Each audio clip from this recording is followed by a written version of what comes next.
So we're doing a modified bale grazing here. All this area down here was all down here is all brush. And that's why there's all the brush piles, but there's no seeds really for hay or grass pasture. And not only that, there's really no organic matter where we are here in the Canadian Shield. Most of our topsoil got scratched down into the low spots or into the southern states. So basically I got like 1/2 inch of topsoil and then a clay floor. So by doing this bale grazing, I'm adding organic matter back onto this clay. Now clay, it can grow pretty good. It's got a fair bit of nutrients from what I'm told. It's just a matter of getting things started and also having the ability for water retention and also water dissipation. Clay, it's kind of the worst of both worlds. It's hard as rock when it's dry, and it's soft as water when you start mixing it when it's wet. So it's kind of hard to work with. But if you can get it started, well then you can start growing carbon, capturing it, having the cows eat it and put her back on the ground and start the process. But just to kind of kickstart things, I've been bale grazing, so you'll see down right there is a bale ring. Before it, over here, had a bale there and a bale there. So I'm just kind of hopping along, adding patches of bale graze, and then if we ever get it frozen up, there's a creek that runs right through this entire pasture. You can see it right, so it runs from there, in front of this tree, behind that bale feeder, and then carries on down over there. So I can't really cross it with the tractor too much in the wintertime until we get some freeze up. But right now it's about -7. So anyways, let's go give these cows this bale. This hill's a little fun. Get her weight nice and low in case we start losing control.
I realized that the bale grazing would be more effective if I wasn't using bale feeders. But the problem mostly arises is there's kind of a bit of a shortage of hay in the area. There was a really bad early summer for rain. When we needed those nice growing rains, we didn't really get them, and it sort of stunted a bunch of hay. So our area is kind of a bit lacking on that department. And also, I haven't acquired, or yeah, I don't know if that's the right word. Haven't gotten a good line on where to make hay. If I could, I'd like to find a place this winter to lock it in for a couple of years that I can get some guaranteed hay and I can make my own from their fields. The problem is there's a lot of competition starting now. Used to be 10 years ago that it was a totally different landscape. 20 years ago was a massively different landscape. We About 20 years ago, Mennonites moved in, the very first batch, and then over the last 20 years they've bought pretty well everything. Not quite, but I'd say in my local area, I wouldn't be surprised, about 60% of all farms. And anything that does come up for sale, they're right there waving their checkbook. And then we've had a couple, another couple bigger outfits starting up. So basically it's kind of getting hard to get land. So I haven't quite solved that problem yet. What I'm going to do for that, lately, not lately, but another big thing that's happened in the last 2 years was that COVID hit, and then because everyone was terrified, we had a bunch of people flock from the big cities and sell their house for, I don't know, $1 million or so. Sorry. Some cows are being a little rougher and I wish they were on the ice. Sliding sideways down a hill. Yeah, so what was I saying there? Yeah, they sold for big money, and then they figured they can come up here and get 100 acres and for $300,000 and be the king of the world, but then realized that it's kind of hard to make money up here. This is Claire in the lead here. She's a bit of a bossy old girl. Her daughter, Minnie.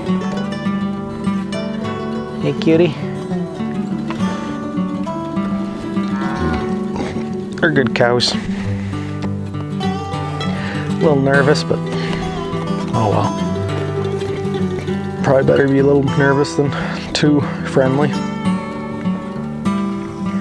So as I was kind of saying here, about, so like right there, seed head full of seed. Another one here. That one would be Tim. Oh, missed it. Yeah. So you got all these seed heads. They're just punch full of seeds, and if you can get a cow to eat that, and then go over there somewhere, take a poop, then you've now sort of spread seeds and also in a seed bed too. So here we have Tilly. She's she's a Holstein cross with an Angus, so she's halfway there. Not sure what her future will be. If we can, her future will depend mostly on the ability to acquire land. Because if we are stuck on our own little 100-acre wood, we're limited to the amount of grass we can make. And if we can only make so much grass, well, we can only feed so many mouths. And her purpose is mostly to be a producer of meat for the homestead. So we'll see what her future is.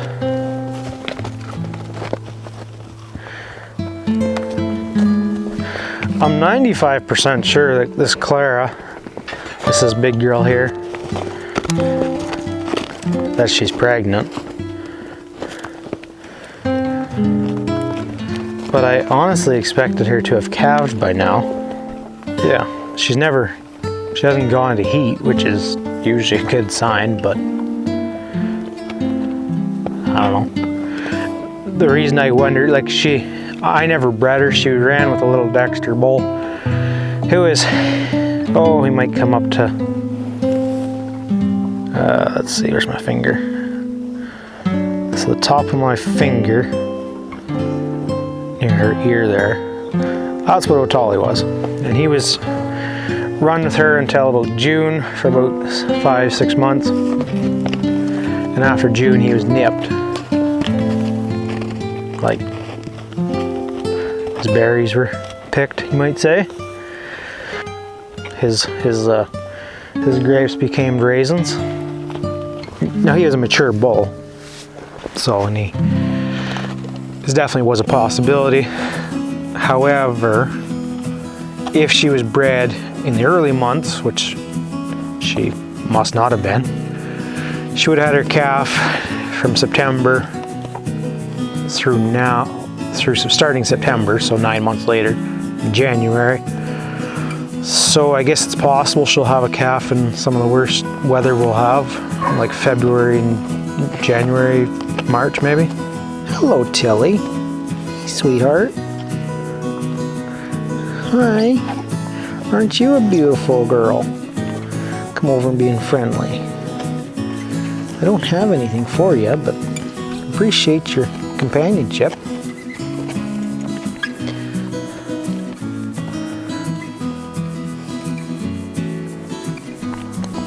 So this is this creek I was telling you about 3 feet drop off, so there's only a few places I can cross, and if I start mucking them up with the tractor, it won't be long before getting stuck in that, and we don't want that.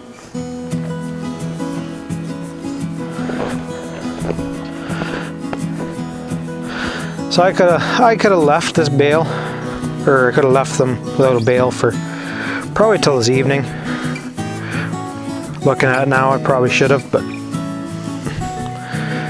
I'm sure we'll have a couple cows come over here and nibble on her up and eat her up.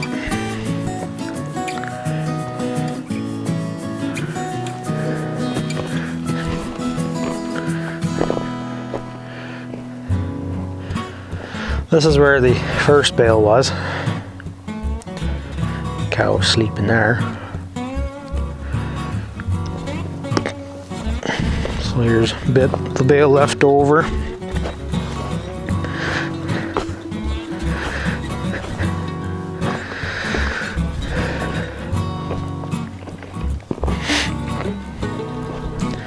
So that's basically our cow operation. Love to expand, but right now I'm not quite seeing it in the cards. I mean, maybe in a few years we'll have a little bit of a change, but for now I think we're pretty close to our running capacity for pounds per our 20 acres.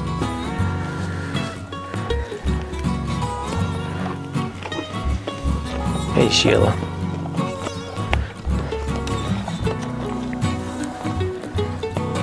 Anyways, we'll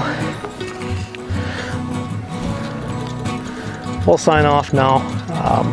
I'll do another video on more on my plans for how I'm going to try and forage this pasture graze land out of this Canadian wilderness, and what my probably 2-year plan I guess would be, and what I plan on doing this upcoming summer. Anyways guys, thanks for watching, hopefully you enjoyed it, and if you're interested in this sort of silvopasture type stuff, drop me a note and I'll do more in depth on that and what I'm trying to do. Anyways, thanks for watching guys, catch you in the next one.